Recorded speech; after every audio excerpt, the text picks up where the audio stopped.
Os intelectuais ungidos de esquerda e os militantes desconectados da realidade não aceitam o sucesso da direita política na internet. Para eles, só eles sabem o que é melhor para o povo, sobretudo os mais pobres. Mas o que não percebem é o erro da esquerda. Este é o Visão Libertária, sua fonte de informações descentralizadas e distribuídas. Ajude a propagar as ideias de liberdade. Deixe o seu like e compartilhe com seus amigos. Um artigo seu pode virar vídeo aqui também, sabia? Este artigo foi sugerido por ministros do STF me disseram, escrito por Bioguará, revisado por historiador libertário e será narrado por mim, Djalma Guedes. Em artigo publicado pelo portal Poder 360, o professor de filosofia Rodrigo Nunes, da PUC-Rio, reconhece, ainda que com relutância, que a chamada extrema-direita cresce por estar alinhada com a realidade do momento. Para ele, a mensagem da direita se conecta com uma realidade de competição individualista, enquanto os espaços de acolhimento disponíveis, principalmente igrejas, tornam-se os únicos lugares onde as pessoas encontram solidariedade. Essa afirmação, oriunda de um ambiente tradicionalmente progressista, é um sintoma revelador de uma mudança de paradigma. Não é a direita que se tornou extremista ou manipuladora. É a realidade que se impõe, enquanto a esquerda se agarra a utopias que se mostram cada vez mais ineficazes. A insistência do estatismo, no identitarismo divisionista, na oposição aos valores cristãos e na engenharia social está se chocando frontalmente com as demandas concretas da sociedade. Durante décadas, o discurso progressista dominou universidades, redações jornalísticas e instâncias políticas. Sob um manto da justiça social e do igualitarismo, vendeu-se a ideia de que o Estado seria o grande provedor de igualdade, oportunidades, bem-estar e que os serviços públicos são essenciais aos pobres. No entanto, a promessa de um paraíso social-democrata jamais se concretizou com uma máquina pública cada vez mais inchada, corrupta e ineficiente. O que vemos é o caos, uma herança de serviços públicos precarizados que deixam milhares morrer sem atendimento médico. Escolas dominadas por doutrinação ideológica que pouco ensinam. Obras públicas inacabadas. Cidades sem infraestrutura básica ou saneamento. Sistemas de saúde colapsados. Violência crescente e uma carga tributária sufocante.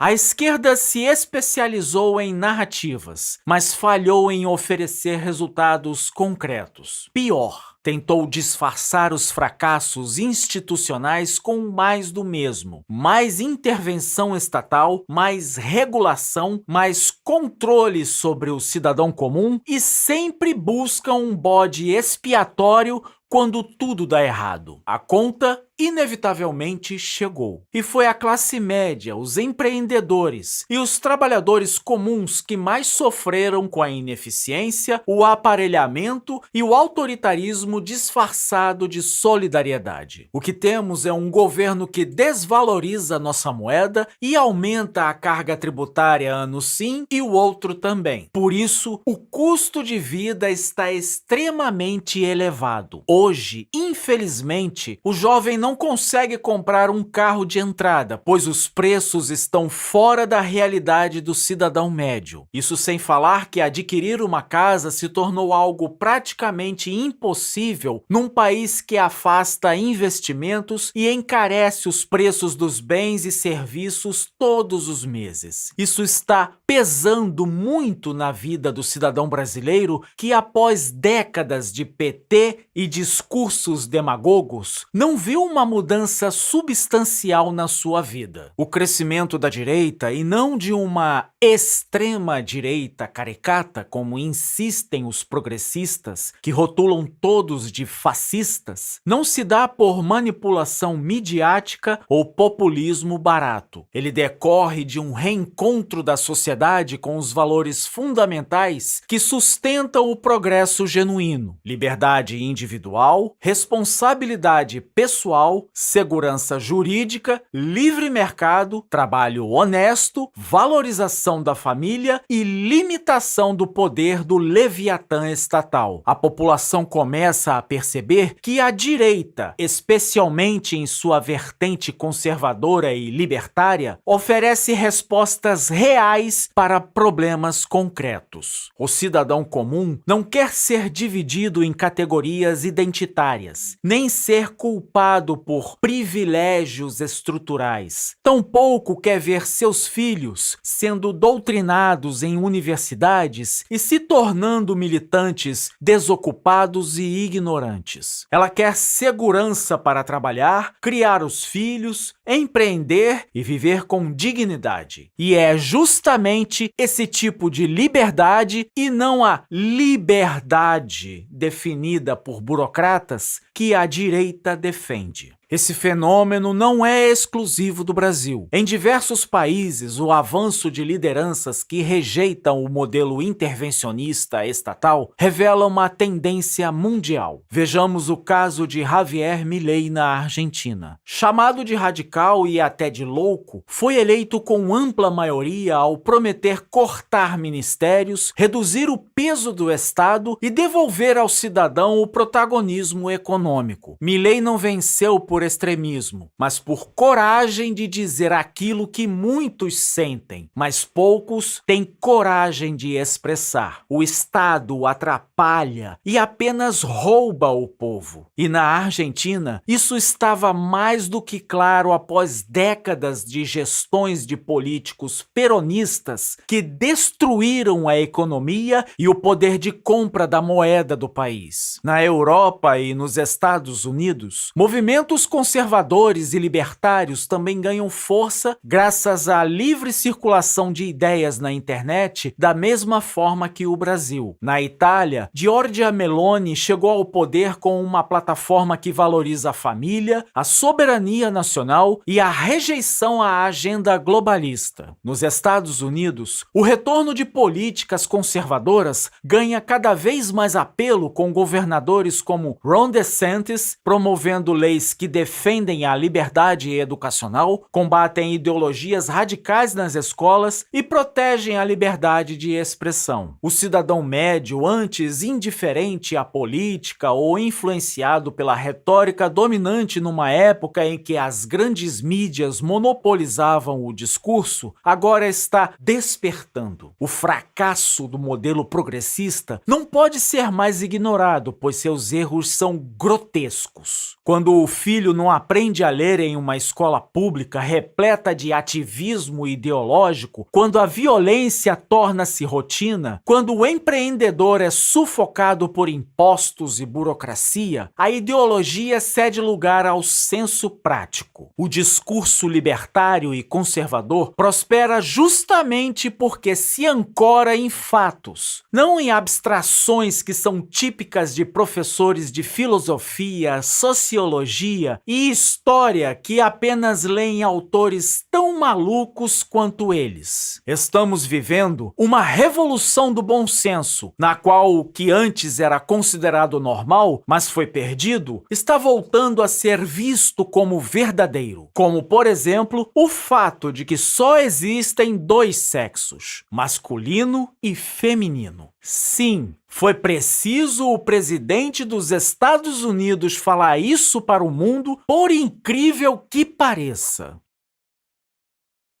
Mesmo diante das várias tentativas de censura das redes sociais por parte da elite esquerdista, do preconceito nas universidades e do monopólio ideológico dos meios de comunicação, as ideias da direita sobrevivem e se expandem. É um caminho sem volta. Isso porque elas estão alicerçadas em algo que não pode ser domesticado: a experiência concreta de milhões de cidadãos cidadãos. Quando a teoria falha, a vivência ensina. E a vivência tem ensinado que menos governo e mais liberdade funcionam. Frente a esse cenário, a esquerda reage com desespero. Em vez de revisar os seus erros ou dialogar com a realidade, buscando se redimir e ver o que o povo quer, ela dobra a aposta em políticas identitárias, censura e ataques morais. Chama de fascista ou fascista qualquer um que defende a liberdade econômica e menos intervenção estatal. Taxa de antidemocrático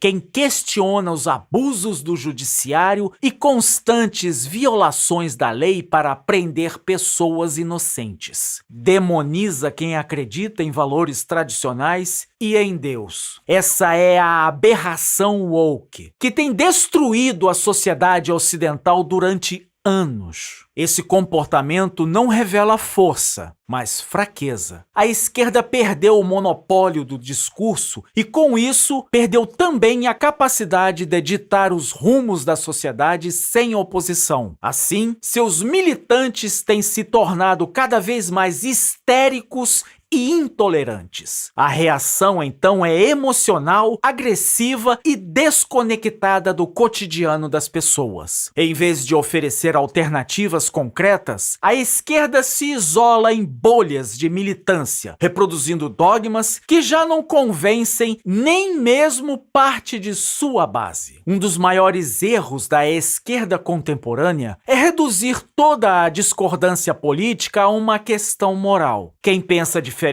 não é apenas adversário, é tratado como ameaça, inimigo da democracia, preconceituoso, homofóbico, retrógrado, negacionista e até bigodista. Entendedores entenderão. Essa tática pode até ter funcionado por um tempo, quando o monopólio da informação e da educação permitia que esse discurso fosse aceito sem contestação. Mas hoje, com o avanço da informação descentralizada e o surgimento de mídias e influenciadores independentes, as máscaras caíram. O cidadão comum já percebeu. A esquerda não detém autoridade moral para apontar dedos. Afinal, seus políticos vivem do luxo financiados com dinheiro público e não passam de amantes de ditadores. Basta ver o comportamento de Lula. A corrupção revelada em escândalos como o Mensalão e a Lava Jato, os acordos escusos com ditaduras como Cuba e Venezuela e o financiamento de movimentos ideológicos com dinheiro público minaram a confiança em seus discursos. E não faltam provas dos crimes do perda total. Basta fazer uma pesquisa honesta que tudo isso pode ser facilmente comprovado.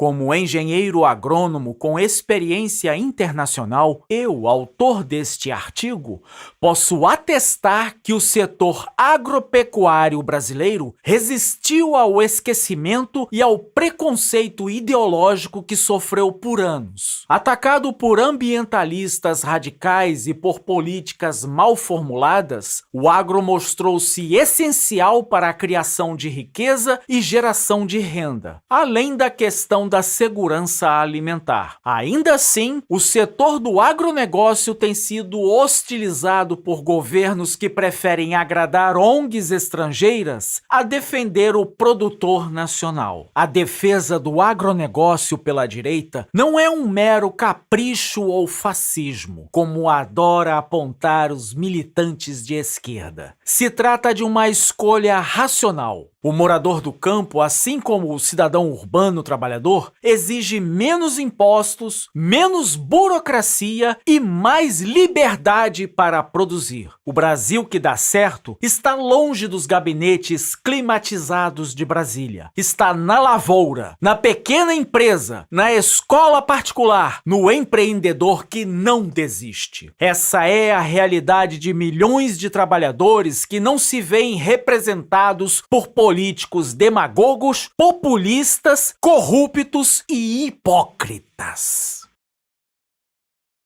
É evidente que a disputa de ideias passa pela educação e pela mídia. Por isso, o crescimento da direita tem sido tão combatido nesses ambientes para lá de aparelhados com militantes marxistas. Escolas e universidades tornaram-se centros de difusão ideológica, onde o contraditório é frequentemente reprimido. Muitas vezes, quando surge uma voz dissidente nesses locais, a pessoa é hostilizada, intimidada e até agredida. A mídia tradicional, por sua vez, perdeu credibilidade justamente por assumir uma postura militante e propagandista, abandonando o verdadeiro jornalismo isento em nome de uma causa, ou melhor, por financiamento governamental. Mas a internet e as redes sociais quebraram esse monopólio. Hoje, qualquer cidadão com acesso à informação pode comparar ideias, verificar fatos, estudar autores que nunca são mencionados nas salas de aula ou nos telejornais. Isso representa uma verdadeira revolução informacional. A pluralidade e a verdadeira concorrência venceram a censura. E isso é motivo de esperança. A direita cresce não porque manipula, mas porque escuta e representa o povo cansado de discursos simplistas e baseados em apelo emocional, mas que só visam dividir a sociedade. Sua força está na coerência